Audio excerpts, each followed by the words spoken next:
Caring for animals, it's our duty. It's part of our life mission as humans. We have done so much harm that at least we could contribute a little and help them out. It's hard to be a vet.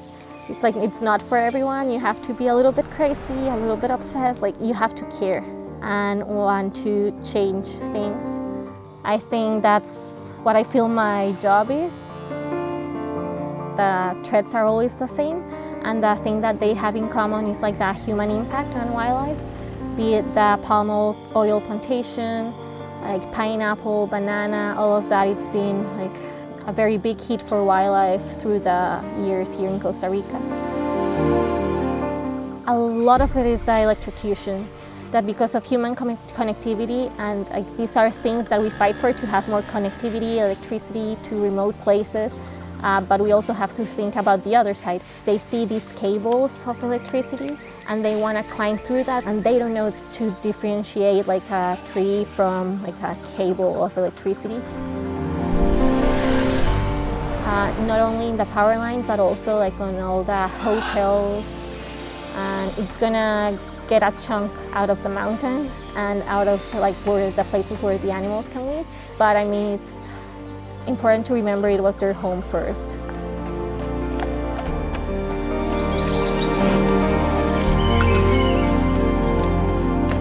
Whenever someone takes an animal to the clinic, we do the intake, talk about first with them about the story, what happened, to understand a little bit.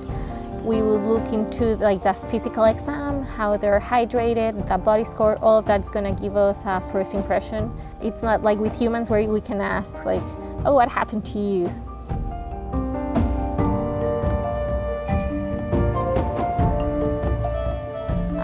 For example, with Sam, she's a two-toed sloth.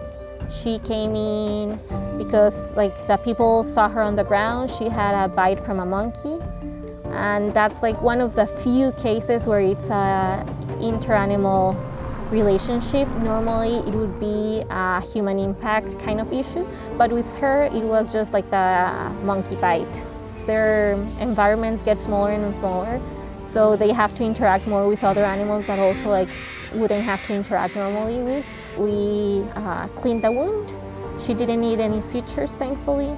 We gave her medications. She needed antibiotics, anti-inflammatories.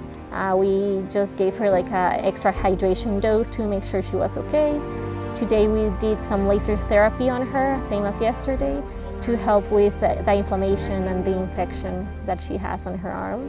Just even the volunteers, whenever they come here, and they will forage for food for the animals and just take part of the rehabilitation process, where we try to get them the nutrition they need, because all of that is going to help with them feeling better and being able to be released and have a normal animal behavior. We are getting some progress. We have a lot of laws that protect wildlife and want to have that urban development, but there's still some things missing. Tourism is such an important part of the country's economy. We would like to work together with you to help out the conservation and nature instead of damaging it.